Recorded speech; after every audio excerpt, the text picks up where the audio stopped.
Welcome to another short video from the designers here at BitWise Laboratories. These videos are intended to give you a quick introduction to our instruments to help you understand what they can do as well as see them in action. This video introduces our new parallel pattern generator, the PPG. The BitWise Labs PPG uses high-performance silicon germanium circuits to output two differential channels of flexible NRZ data patterns for R&D or component testing applications. Flexibility includes variable amplitude, DC-coupled outputs of pseudorandom or user-defined patterns with programmable 4 taps of preemphasis on each channel. Both internal and external clocking is supported for data rates from 1 gigabit per second up to 32 gigabits per second, again on each channel. Further, a key innovation to include an eye diagramming and BER testing calibration input channel on a pattern generator further helps customers set up and verify test signals before critical tests are run.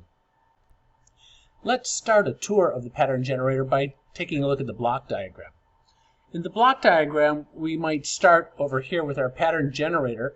This would output data streams that go out high-performance silicon germanium devices that have variable delay, so I can move them in time, and go to programmable 4-tap preemphasis circuits so that I can set them up in amplitude.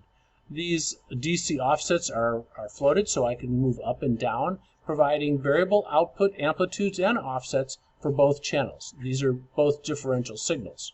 The output from the device also includes a differential output clock. This clock can come from either an internal synthesizer or be switched in from an external synthesizer if you want to drive your device from an outside clock source. Outside clock sources are handy in this initial release because you can modulate this external clock and provide jitter on your output by providing a jittered clock source. The kind of patterns that we can generate here include popular pseudorandom sequences from 2 to the 7 minus 1, PRBS 7, up to PRBS 31, and includes some of the crucial patterns like PRBS 13, as well as user-defined RAM patterns. The pattern generator dual channels can be locked with respect to each other so that they form a bit interleave such that an output stream are the odds and even bits of a multiplex. This is helpful for testing, for example, in PAM4 interfaces or with 2-to-1 mux type devices. A very innovative feature for a pattern generator is to include a calibration input channel. This calibration input channel is a bit error rate detector and an eye diagram analyzer, again based on a silicon germanium sampling circuit. For bit error rate, this looks at every 16th bit of the incoming data. It's suitable for measuring random bit error rate and looking at jitter from a bit error rate domain. In addition, the eye sampler looks at every bit so that you're able to image an eye here and see what type of added jitter or added intersymbol interference is present on your signal, say after you've attached the cable or any other devices you might have external to the device, our pattern generator. The processor inside the pattern generator is running Linux and hosts both user and remote control interfaces. Like all BitWise instruments, the user interface is done using a web server, allowing multiple users to connect to the pattern generator using popular web browsers. The remote interface uses TCP/IP sockets to implement familiar Skippy-like commands using simple ASCII text. While it's possible to connect a monitor, keyboard, and mouse directly to the PPG and access the user interface using a browser on the internal desktop, most customers access the PPG over the Ethernet network. Taking a look again at the front panel, here we see the two differential signals for channel 0 and two differential signals for channel 1 as outputs, as well as the high-performance calibration input signal. This is single-ended. For example, it's possible to take one of the legs of an output and wire it to the input and be able to look at the eye that's being transmitted as well as measure it for bit error rate. The pattern generator also allows you to input an external clock. This is a half-rate clock, and will output both plus and minus legs of an output clock suitable for a downstream, say, error detector, or if you're using a forwarded clock kind of strategy.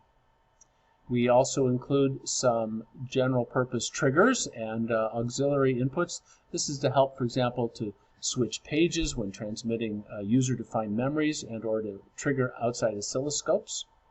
LED indicators are used in a few different places. For example, output channels are monitored for current, and if you were to terminate them to the wrong DC voltages, you could trip an output amplifier. This does not damage the amplifier, but you might get a flashing red light letting you know that you've tripped an output amplifier. This is a rather poor picture of the back of the pattern generator. That's on the top up here of this stack of our instruments. But on the back of the unit, you can see the Ethernet connection and USB connectors, if you want to connect a mouse and keyboard, for example, as well as the synthesizer's reference input and output, allowing you to synchronize multiple devices this way. We have our power connector, the on-off switch, and the all-important identification button. This is helpful for identifying the IP address in your local area network by using the search for IP address feature on our company's website. One last thing before looking at the user interface of the pattern generator. You'll hear me mention this later on in the presentation. A two-channel pattern generator is also very helpful for making PAM4 signals, where you're combining signals from a least significant and most significant lane through a passive combiner to output PAM4 signals. One of the optional features we have for our PPG is a device that screws directly on to the front to eliminate the need for any kind of cables and to assure the phase matching between the lanes, such that we can get a high-performance PAM4 signal out of the device. This being passive means that the preemphasis that's present on our pattern generator outputs in their NRZ form will pass also out in the full-rate PAM form. So this is very helpful in making PAM signals. Later on, you'll see in our user interface that we've embedded that capability in certain checkboxes so that you can actually treat the output as if it's a single output, a single PAM4 level. So you would set the output amplifier voltages here, the preemphasis levels here, and it would handle managing the two separate channels individually. To get started running the analyzer, the thing we need next is a browser. I happen to be using Chrome here, and I always careful to point out, for example, the address that I'm using on my Chrome. In this case, I'm taking advantage of the fact that our local area network will serve the names that each of the devices are assigned, and that happens to be the BitWise name with its serial number here. So I'm getting to this device. If I don't know, or my local area network doesn't support that, I can always go right to the address of the device. For example, in this case, I can Control-C this, bring up, say, a new browser, and literally paste that in as the file name, and the HTTP will be served directly from that IP address. So this is a case where I have two browsers talking to the same device. I can have multiple browsers access the same instrument from the same computer, also from other computers. So it makes it very convenient for example, sharing information or working with others on the same pattern generator. Now, pattern generators are a lot easier to set up and configure than some of the other devices that we manufacture. So there aren't very many tabs and settings that can be done, but let's take a look at the ones that were here. I happen to be looking at the pattern generator tab for starters, and maybe a brief introduction to the style of the user interface would be helpful. Here on the right, these are tabs that will show different collections of some of the tools that we have. You can put multiple tools onto a tab and save those, so that if you like a certain collection of tools together to make a tab, you can always go back to them.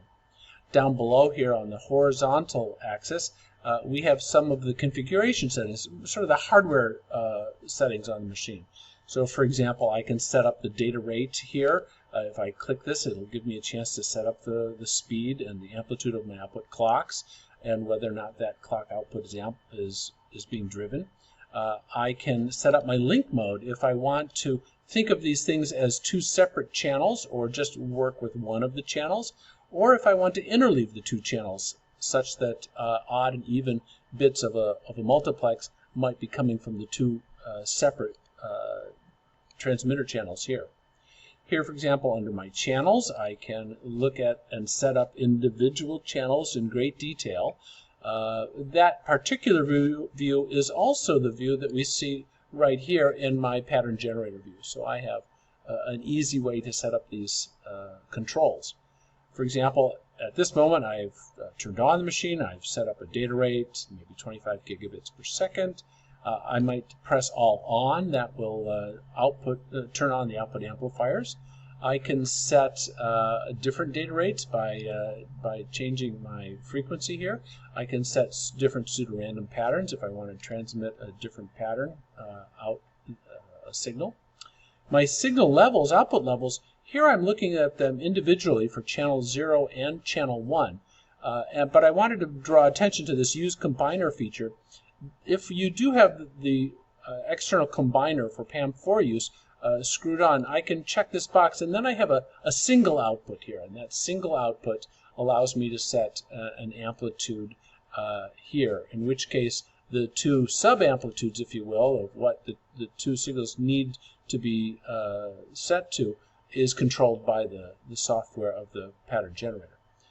Both outputs can have variable delay, and they're calibrated on the outputs to be in phase.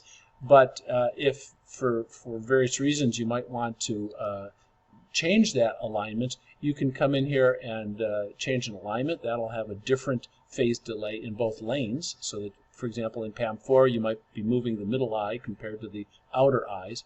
But you can also just use a common delay and move both signals if you want to have your signal arrive a little earlier or a little later to the output signal.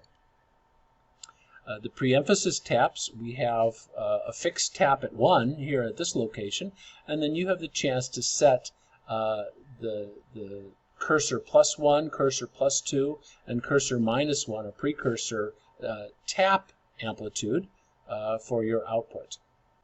Taps are spaced by 1 bit here, and that gives you an opportunity to see 3 bits of coverage in your pre-emphasis signal. Just to look at a couple more of these controls down below here on the status screen, we have the ability to turn on gray coding between the two lanes. We have the ability to turn on an error injection. We can have single bit errors, errors that occur singly or that repeat at a certain interval, and you can program the interval, and it will show you what the bit error rate you should measure that would come from that is. In addition, you can have other kinds of error types, a 1-bit error, a 64-bit error. This is very helpful for some of the testing with our own error location analyzers, because we can measure the difference between these kinds of errors. The output trigger signal can be defined to be either a pattern trigger or a clock trigger, suitable for eye diagrams or a pattern-locked view of your signal. You can also march that trigger up and down in your pattern, so that you, bit by bit, so that if you want to see a spot of your pattern on an oscilloscope, you could use this feature to do that. Now let's take a look at this calibration input. If I select the calibration input, I can see that I have control over treating the calibration input as an error detector and an eye diagram analyzer. For example, for error detectors, I get to decide what kind of pattern it might synchronize to. It includes a familiar automatic feature, which allows it just to search all the patterns and the inversions of those patterns to find your signal. It also has an auto resynchronization mode. When this is checked, it will use this setting, the resynchronization threshold, and if it ever gets, for example, in this case, 23 words in a row that have at least an error in them, it will use that to tell it that it must be out of sync, and it will go about searching out sync again, and in doing so it'll search through all the patterns, including automatic patterns, for this. You can also set up the delay and the threshold of where the sample point is in the eye diagram, and or have it automatically set and find the best sampling point of where to make a measurement. Let's go ahead and take a look at the eye diagram analyzer. If I bring up the view, it happens to have one on, but let me go ahead and press the run button.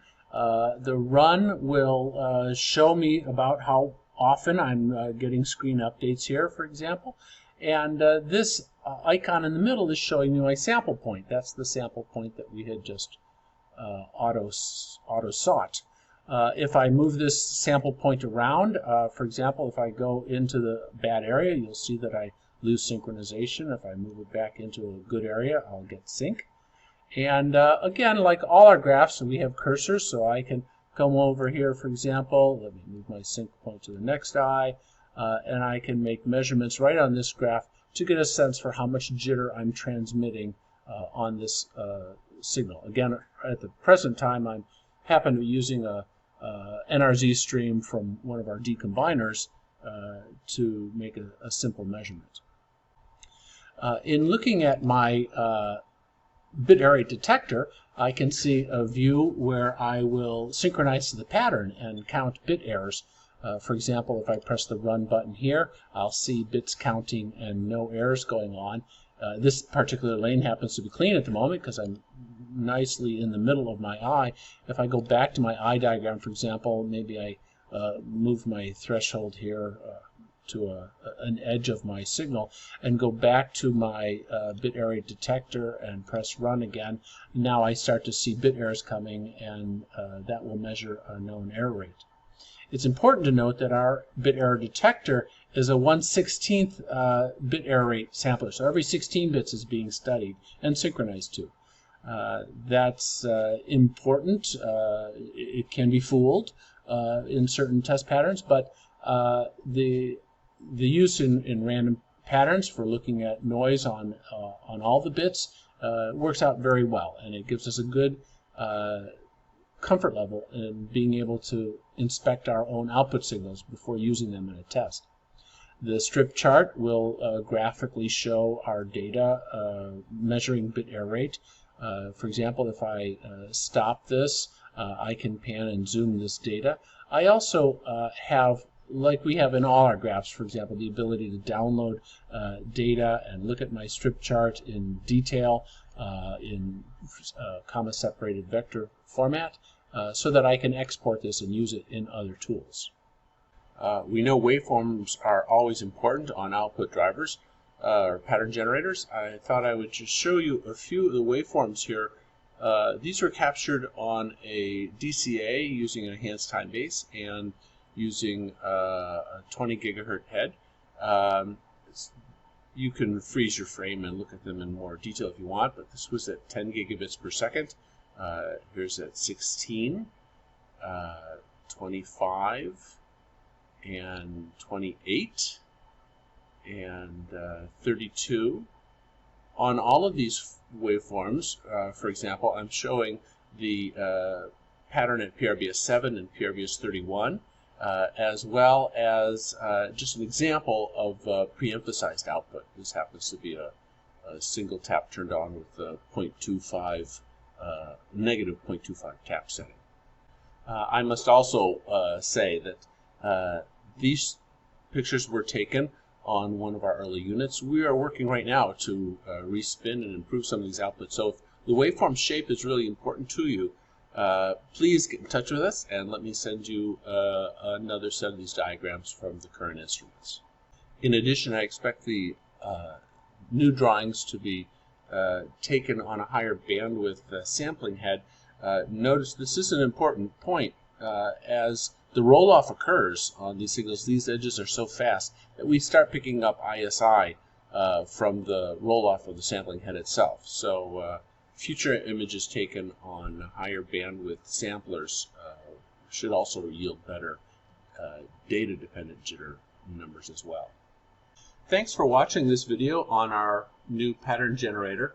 We know we're not the first ones to come up with an NRZ pattern generator, but the PPG combination of size, performance, and features, including the flexible preemphasis, places the pattern generator in a class of its own. As with all of our instruments, we know there's going to be a learning curve, so feel free to contact us if you have any questions.